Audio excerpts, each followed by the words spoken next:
उत्तर प्रदेश की सियासत में जिस तरीके से इकरा हसन का कद लगातार बढ़ता जा रहा है, इकरा हसन पर विपक्ष की नज़रें भी हैं कि कहीं उनको आगे बढ़ने से रोका जाए, जिससे कि भविष्य में इकरा हसन उनके लिए बड़ी मुसीबत ना बन जाए।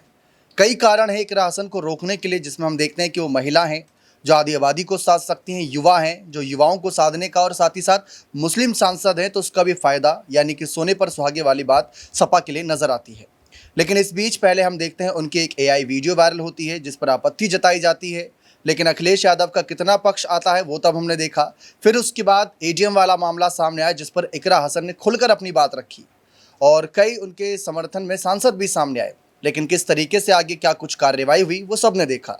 अब बात आती है योगेंद्र सिंह राणा को लेकर। करीब 19 जुलाई को उन्होंने वो टिप्पणी की थी, इकरा हसन को लेकर शादी करने की बात रखी थी, प्रस्ताव दिया था निकाह का। आज 23 जुलाई हो चुकी है और अभी तक कोई गिरफ्तारी नहीं हुई है। कई मामलों में देखते हैं कि योगी सरकार का बुलडोजर अगले दिन चल जाता है, लेकिन योगेंद्र सिंह राणा के मामले पर ऐसा कुछ क्यों नहीं नजर आया। एफआईआर दर्ज हुई, शिकायत यहाँ पर दर्ज होने के बाद पुलिस भी पूरी तरीके से एक्टिव हो गई है, लेकिन योगेंद्र राणा की गिरफ्तारी पर अभी तक तो कोई खबर सामने नहीं आई है। सवाल कई सारे उठते हैं। इस बीच जो करणी सेना के अध्यक्ष हैं वह सामने आए और उन्होंने कहा कि अगर कोई महिलाओं के बारे में ऐसी टिप्पणी कर रहा है तो वो करणी सेना से हो ही नहीं सकता। राजपूत है या नहीं, इसको लेकर भी सवाल उठा दिए।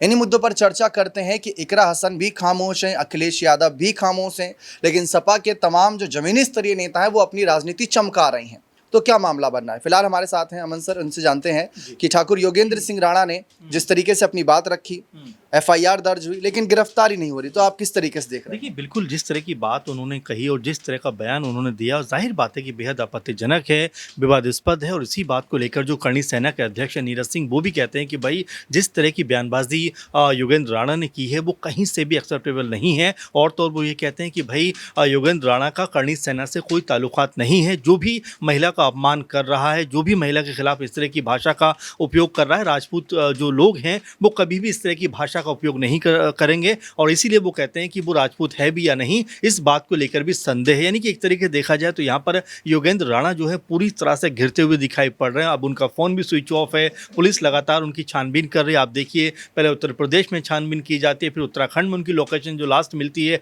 वो वहाँ पर पुलिस पहुँचती है। तो फिलहाल अभी लगातार दबिश डाली जा रही है योगेंद्र राणा को लेकर, पुलिस की गिरफ्त में जल्दी आ जाएंगे। लेकिन जिस तरह की बात उन्होंने कही है उसको लेकर सोशल मीडिया पे भी एक अलग तरह का माहौल बना हुआ है। बहुत सारे जो कह सकते हैं हिंदू संगठन के लोग बाहर निकल कर आ रहे हैं और ये बात कह रहे हैं कि भाई इकरा हसन भले ही अलग समुदाय से आती हैं, अलग मज़हब से आती है, लेकिन किसी महिला को इस तरह से अपमानित नहीं किया जा सकता। वो भी चुनी हुई जनता के जो प्रतिनिधि हैं उनको लेकर तो ऐसी भाषा का प्रयोग नहीं होना चाहिए। और देखिए, जिस तरह से राणा अपनी बहादुरी कह सकते हैं कि सोशल मीडिया पे वीडियो बनाकर दिखा रहे थे, अब वो बिल्कुल गुम होते हुए नज़र आ रहे हैं, छुप रहे हैं, डर रहे हैं। तो ये समझ में आता है कि जो कागजी शेर होते हैं उस तरह का अपना माहौल बनाना चाहते हैं कि भाई वो जिस तरह की दहाड़ लगा रहे हैं उससे सब लोग डर जाएंगे, घबरा जाएंगे। लेकिन जब उनके ऊपर पलटवार होता है तो उनका तमाम जो हेकड़ी है वो निकलती हुई दिखाई पड़ती है। क्योंकि यहाँ पर एक सवाल रहेगा, इस मामले पर इकरा हसन ने कोई जवाब नहीं दिया, अखिलेश यादव ने कोई जवाब नहीं दिया,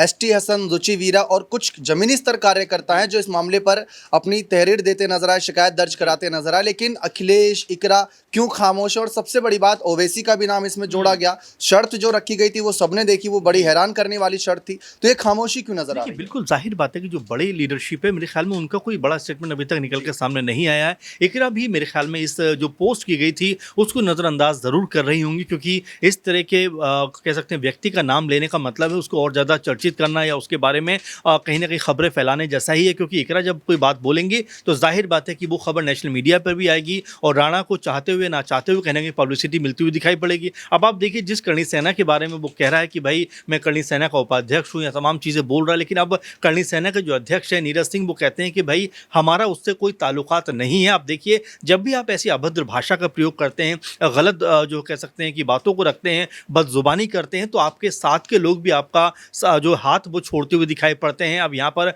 योगेंद्र राणा यहाँ से वहाँ भटकते हुए नजर आ रहे हैं। जो योगेंद्र राणा वीडियो बनाकर ये पेश कर रहे थे या शो कर रहे थे कि भाई उनसे बड़ा दिलेर आदमी कोई नहीं है, वो किसी को भी कुछ भी कह सकते हैं, लेकिन जैसे उनके ऊपर कार्रवाई होने को लगती है तो कहीं ना कहीं छुपते हुए नजर आते हैं। बहुत बहुत शुक्रिया। योगेंद्र राणा पर जिन धाराओं में केस दर्ज हुआ है, बताया जा रहा है कि 3 से 5 साल तक की सजा हो सकती है, 5 से 10 लाख तक का जुर्माना उनको भरना पड़ सकता है। लेकिन जिस तरीके से अब वह फरार नजर आ रहे हैं, बताया गया, और बड़े बड़े बातें कर रहे थे कि जेल जाने को तैयार हूं, फांसी पर लटकने को तैयार हूं, लेकिन माफ़ी नहीं मांगूंगा। इसी मामले पर जानते हैं नाजमिन से कि उनका क्या मानना है। जिस तरीके से महिला सांसद के प्रति ये बात रखी गई, उनको क्या लगता है कि क्या इस मामले पर योगेंद्र राणा का ये बयान सचमुच आपत्तिजनक था? अगर था तो एक महिला होने के नाते अभी तक इकरा चुप क्यों है इस मामले पर? देखिए ये बात तो आपने बिल्कुल सही कही कि कोई भी आवाज़ उठाएगा और आखिरकार इकरा हसन चुप क्यों है। इसके पीछे की वजह ये भी हो सकती है कि अगर आपके सामने कोई गलत बोल रहा है, अगर आप भी उसकी तरह यहाँ बहस करते हुए दिखाई देंगे तो आप भी कहीं ना कहीं गलत ही ठहराए जाएंगे। इसलिए इकरा हसन के ज़रिए समाजवादी पार्टी के कार्यकर्ता हैं जो लगातार इंसाफ की बात कर रहे हैं। वो ये कहते हैं कि योगेंद्र राणा को गिरफ्तार करना चाहिए, जेल में डालना चाहिए, ऐसी भाषा का प्रयोग फिर से ना हो, इस पर संयम बरतना चाहिए। और भाजपा राज में आखिरकार कैसे महिलाओं पर ऐसी टिप्पणी की जाती है, इस पर अंकुश लगाना चाहिए। देखिए ये बात कहें तो योगेंद्र राणा पहले एक पोस्ट करते हैं, पोस्ट में शादी करने का जिक्र करते हैं,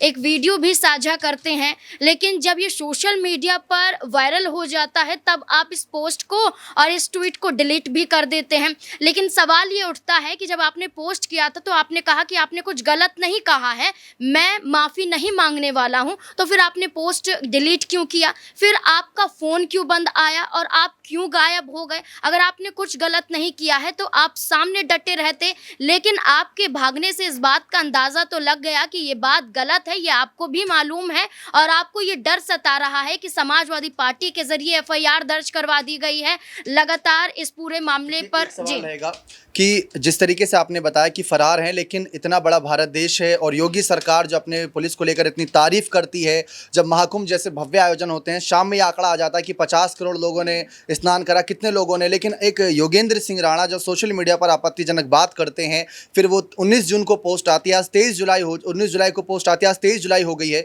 गिरफ्तारी अब तक नहीं हुई। योगेंद्र राणा ने योगी जी को अपना गुरु बताया था। इस मामले पर सवाल ये भी उठते हैं कि योगी सरकार की पुलिस कैसे एक्शन ले रही है? देखिए उनका एक फेसबुक अकाउंट भी है योगेंद्र राणा का, और फेसबुक अकाउंट पर जो उनकी पिक्चर नज़र आती है मुख्यमंत्री योगी आदित्यनाथ के साथ वो दिखाई देते हैं और योगी आदित्यनाथ भी उनके साथ मुस्कुराते हुए दिखाई देते हैं। तो इस तस्वीर से आप अंदाज़ा लगा सकते हैं कि कहीं ना कहीं भारतीय जनता पार्टी के समर्थन में आने की वो कोशिश कर रहे हैं। हम ये नहीं कह रहे कि बीजेपी सहयोग कर रही है, लेकिन एक तस्वीर से ज़रूर नज़र आ रहा है कि बीजेपी की तरफ वो बढ़ना चाहते हैं। लेकिन हम ये ज़रूर कहते हैं कि भाजपा राज में, खासकर उत्तर प्रदेश में, कि बुलडोजर वाली राजनीति चलती है। अगर कहीं भी कुछ गलत हो रहा है, अवैध हो रहा है या माफिया हैं, उन पर बुलडोजर आसानी से चल जाता है। लेकिन योगेंद्र राणा ने तो एक महिला का अपमान किया है, अभद्र टिप्पणी की है। यहाँ सिर्फ मुख्यमंत्री योगी आदित्यनाथ की बात ना करके हम तमाम उन महिला सांसद नेत्रियों की बात भी करेंगे जिन्होंने चुप्पी साध रखी है। यहाँ अपर्णा यादव जो राज्य महिला आयोग की उपाध्यक्ष हैं, वो भी कुछ नहीं बोलती हैं, बल्कि जबकि एक कथावाचक के साथ दुर्व्यवहार होता है तो यादव के समर्थन में उतर जाती हैं। अगर पहलवानों के साथ कुछ होता है तो तब भी वहां पर वो कुछ नहीं बोलती हैं, तब भी क्योंकि उनके ही पार्टी के एक पूर्व सांसद पर आरोप लगते हैं, तब भी वो चुप्पी साध कर सिर्फ कहती हैं कि इंसाफ मिलना चाहिए, जो गलत है जो सही है वो सामने आना चाहिए। डॉक्टर रूनी घावरी के मामले में भी यही होता है कि अपर्णा यादव सिर्फ कहती हैं कि जो सच्चा है, जो सच्चाई है वो सामने आनी चाहिए, इससे पहले कुछ नहीं कह सकते। लेकिन इस मामले में भी तो कुछ कहना चाहिए, इस मामले में डिम्पल को भी कुछ कहना चाहिए। सपा के तमाम सिर्फ कार्यकर्ता ही क्यों हंगामा कर रहे हैं? अखिलेश यादव को भी सामने आना चाहिए, सिर्फ एसटी हसन ही क्यों? तो ऐसे में सवाल तो खड़े होंगे, लेकिन साफ सीधी बात यह है कि आखिरकार गिरफ्तारी अभी तक क्यों नहीं हुई है, क्यों उन्हें ढूंढा नहीं गया है? जो ऐसी अभद्र भाषा का प्रयोग करते हैं वो बचकर ऐसे ही घूम रहे हैं। तो देखिए, सवाल है कि इकरा हसन भी इस मामले पर खामोश हैं, डिम्पल भी खामोश हैं, राज्य महिला आयोग उपाध्यक्ष अपर्णा भी खामोश हैं। जो बाकी मुद्दों पर जब यादवों की बात आती है, जब बाकी मामले आते हैं तो उन पर खुलकर बातें रखते हैं, डंके की चोट पर बात रखते हैं। लेकिन अपनी ही पार्टी के सांसद को लेकर अखिलेश का बयान सामने ना आना और इकरा का भी बयान सामने आना बहुत सवाल उठाता है। अब आप सोच रहे होंगे कि इकरा का बयान आपके लिए क्यों जरूरी? देखिए, जरूरी इसलिए बनता है क्योंकि योगेंद्र सिंह राणा ने आज इकरा हसन को लेकर कोई बात रखी, जो कि एक सांसद हैं, तो ये मुद्दा इतना बड़ा बन गया। अगर कोई एक आम महिला महिला होती तो वो तो कहीं ना कहीं पूरी तरीके से डिप्रेशन में जा सकती थी। वो किस तरीके से, किस दर्द से जूझती, इस बयान के बाद वो सोचा भी नहीं जा सकता। इसलिए इकरा हसन ऐसे शख्स के खिलाफ अपनी कार्रवाई को आगे तेज करवा सकती थी, अपनी बातें रखकर, जैसे एडीएम मामले पर अपनी बात रखी, ठीक इसी मामले पर भी ऐसी बात रखकर समाज में ये संदेश दे सकती थी कि अगर किसी महिला को आगे बढ़ना है तो बढ़े, लेकिन ऐसे बयान करने वालों को हम सबक सिखाने के लिए तैयार बैठे हैं, क्योंकि अपने मामले पर खामोश हैं तो बाकी मामलों पर उनकी तरफ से ठोस कदम क्या ही सामने आएंगे। अब सवाल